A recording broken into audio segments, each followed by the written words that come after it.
দোষী সাব্যস্ত হয়েছিলেন আগেই। শনিবার চিতপুরে নাবালিকাকে খুনের চেষ্টা এবং গয়না লুঠের মামলায় দোষী সাব্যস্ত হওয়া সাঁতার প্রশিক্ষককে যাবজ্জীবন কারাদণ্ডের সাজা শোনাল শিয়ালদা আদালত। নাবালিকাকে খুনের চেষ্টা এবং ডাকাতির ঘটনায় অন্যতম অভিযুক্ত সাঁতার প্রশিক্ষক সন্দীপ সাউকে শিয়ালদা আদালতের তরফে তাকে যাবজ্জীবনের কারাদণ্ডের নির্দেশ দেওয়া হয়েছে, যেখানে বিচারক স্পষ্টত যেটা জানাচ্ছেন যে এই গোটা ঘটনাতে কলকাতা পুলিশের চিতপুর থানার যিনি তদন্তকারী অফিসার ছিলেন তার ভূয়সী প্রশংসা করা হয় এবং প্রায় 1 বছরের মাথাতে এই ঘটনার যাবজ্জীবনের কারাদণ্ডের নির্দেশ দিল শিয়ালদা আদালত।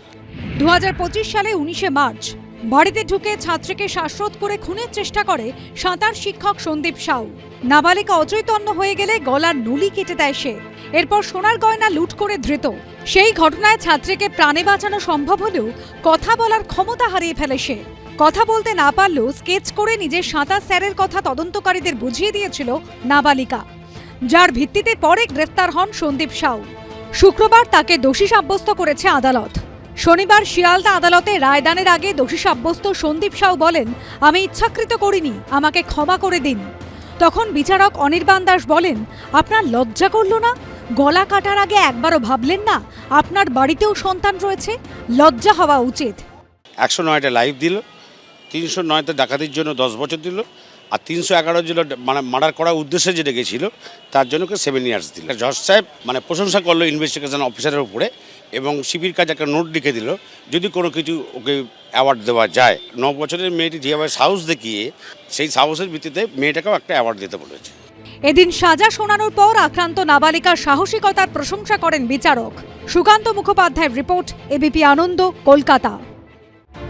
এসআইআর চলাকালীন অশান্তি নিয়ে এবার রাজ্য পুলিশের ডিজির কাছে অতিরিক্ত হলফনামা চাইল সুপ্রিম কোর্ট। এর পাশাপাশি ডিজিপি যদি কিছু না করেন তাহলে কিন্তু কড়া পদক্ষেপ করা হবে বলেও হুঁশিয়ারি দিল সর্বোচ্চ আদালত। এসআইআর চলাকালীন জেলায় জেলায় কোথাও ভাঙচুর, তাণ্ডব, কোথাও ফর্ম 7 পুড়িয়ে দেওয়ার ছবি সামনে এসেছে। 14 জানুয়ারি মুর্শিদাবাদের ফারাক্কার বিডিও অফিসে তৃণমূল বিধায়ক মনিরুল ইসলামের উপস্থিতিতে অবাধে ভাঙচুর চালায় তার অনুগামীরা। নির্বাচন কমিশন বলা সত্ত্বেও 1 মাস পেরিয়ে গেলেও তৃণমূল বিধায়ক মনিরুল ইসলামের বিরুদ্ধে এখনো কোনো ব্যবস্থা নেওয়া হয়নি। এই প্রেক্ষাপটে গত 9 ফেব্রুয়ারি ডিজিপিকে শোকজ করেছিল সুপ্রিম কোর্ট। তাকে হলফনামা জমা দিয়ে এর কারণ জানাতে বলা হয়েছিল।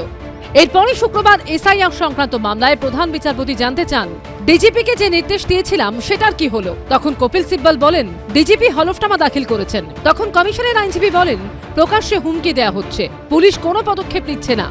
এসআইআর এবং ইসির বিরুদ্ধে উস্কানিমূলক মন্তব্য করা হয়েছে, কিন্তু কোনো ব্যবস্থা নেওয়া হয়নি।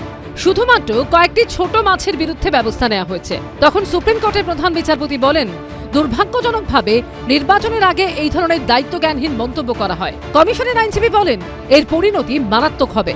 এর পাল্টা ডিজিপির আইনজীবী বলেন, প্রতিটি মামলার তদন্ত চলছে। তখন কমিশনের আইনজীবী বলেন, তাদের বিরুদ্ধে কি কোনো ব্যবস্থা নেওয়া হয়েছে? 28টি এমন মামলা রয়েছে যেখানে পুলিশ কোনো পদক্ষেপ নেয়নি। তখন কপিল সিব্বল বলেন, কমিশনের প্রতিটি অভিযোগ গুরুত্ব দিয়ে দেখেছেন ডিজিপি। তখন প্রধান বিচারপতি বলেন, ডিজিপি যদি কিছু না করেন তাহলে কিন্তু কড়া পদক্ষেপ করা হবে।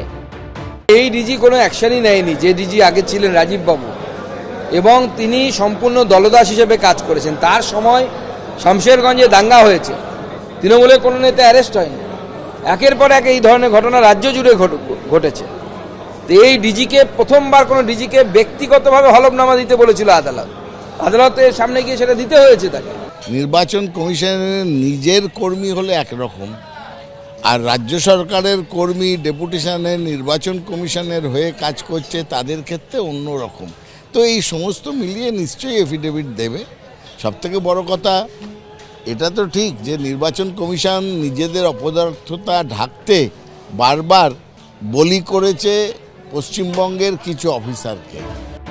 নির্দেশনামায় সুপ্রিম কোর্টের প্রধান বিচারপতির বেঞ্চ বলেছে, নির্দিষ্ট ঘটনার ক্ষেত্রে রাজ্য পুলিশ কোনো ব্যবস্থা নেয়নি বলে আমাদের অভিযোগ করেছে নির্বাচন কমিশন বা অন্য অভিযোগকারীরা। তাই আমরা চাই যে এখনো পর্যন্ত যা যা অভিযোগ এসেছে তার প্রেক্ষিতে কি ব্যবস্থা নেওয়া হয়েছে তা অতিরিক্ত হলফনামা দিয়ে জানান রাজ্য পুলিশের ডিজি। সৌমিত্র রায় রিপোর্ট, এবিপি আনন্দ। এবিপি আনন্দ, এগিয়ে থাকে, এগিয়ে রাখে।